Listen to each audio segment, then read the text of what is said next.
नमस्कार साथियों, मैं मीनू अग्रवाल भारत माता अभिनंदन संगठन की हरियाणा राज्य के बारडा की प्रभारी हूँ। मैं सभी देशवासियों को सबसे पहले तो भारत माता अभिनंदन दिवस की बहुत बहुत शुभकामनाएं और बधाइयाँ देती हूँ। साथियों, मेरी सभी से ये अपील है कि सभी व्यक्ति अपने प्रतिष्ठानों, अपने संस्थानों, विद्यालयों, नगर निकायों सभी में भारत माता अभिनंदन दिवस 11 सितंबर को बहुत ही धूमधाम से मनाएं।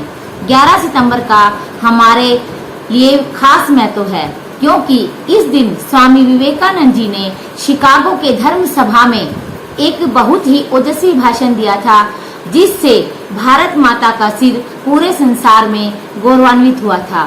साथियों, जो विवेकानंद जी ने उस भाषण में बातें कही थी, मैं आपका ध्यान उनकी ओर अग्रसर करना चाहती हूँ।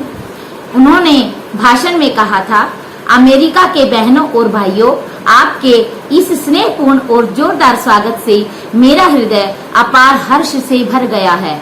मैं आपको दुनिया की सबसे प्राचीन संत परंपरा की तरफ से धन्यवाद देता हूँ। मैं आपको सभी धर्मों की जननी की तरफ से धन्यवाद देता हूँ और सभी जाति संप्रदायों के लाखों करोड़ों हिंदुओं की तरफ से आपका आभार व्यक्त करता हूँ। मेरा धन्यवाद कुछ उन वक्ताओं को भी है जिन्होंने इस मंच से ये कहा कि दुनिया में सहनशीलता का विचार सुदूर पूरब के देशों से फैला है।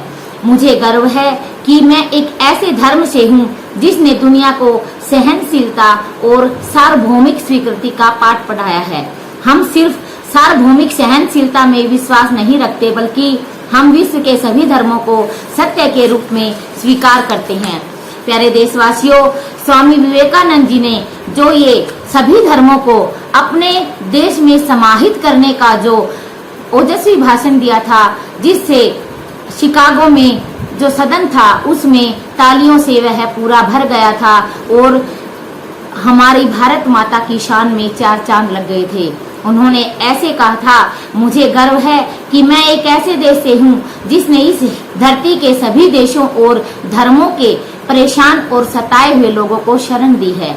मुझे यह बताते हुए गर्व हो रहा है कि हमने अपने हृदय में उन इजरायलियों की पवित्र स्मृतियां संजो कर रखी हैं, जिनके धर्म स्थलों को रोमन हमलावरों ने तोड़ कर खंडर बना दिया था। तब उन्होंने दक्षिण भारत में शरण ली थी। साथियों, स्वामी विवेकानंद जी ने जो विचार प्रकट किए थे कि हमारा भारत है वो सभी धर्मों को संजोए हुए है, दूसरे देशों के धर्मों को भी वो उतनी ही मान्यता देता है जितने यहाँ अपने धर्मों को। तो इन विचारों से जो सदन था, जिसमें जितने लोग थे, उनका मन राष्ट्रभक्ति से ओतप्रोत हो गया और जो भारत की संस्कृति है उसके प्रति उनके मन में श्रद्धा उत्पन्न हो गई, जिससे भारत माता का शीश गौरवान्वित हुआ। हम चाहते हैं कि आने वाली पीढ़ी को भी हमारी इस संस्कृति का पता चले। स्वामी विवेकानंद जी ने जो मुकाम हासिल किया था, भारत माँ का जो शीश गौरवान्वित हुआ था, ये कायम रहे और विश्व में भारत माता को नई पहचान मिले और जो सदियों सदियों तक कायम रहे। इसके लिए 11 सितंबर को सभी धूमधाम से भारत माता अभिनंदन संगठन द्वारा जो प्रोग्राम किए जा रहे हैं उसमें हिस्सा लें और भारत माता अभिनंदन दिवस धूमधाम से मनाएं, ताकि आने वाली पीढ़ी को भी इस 11 सितंबर के दिन के महत्व का पता चले। धन्यवाद।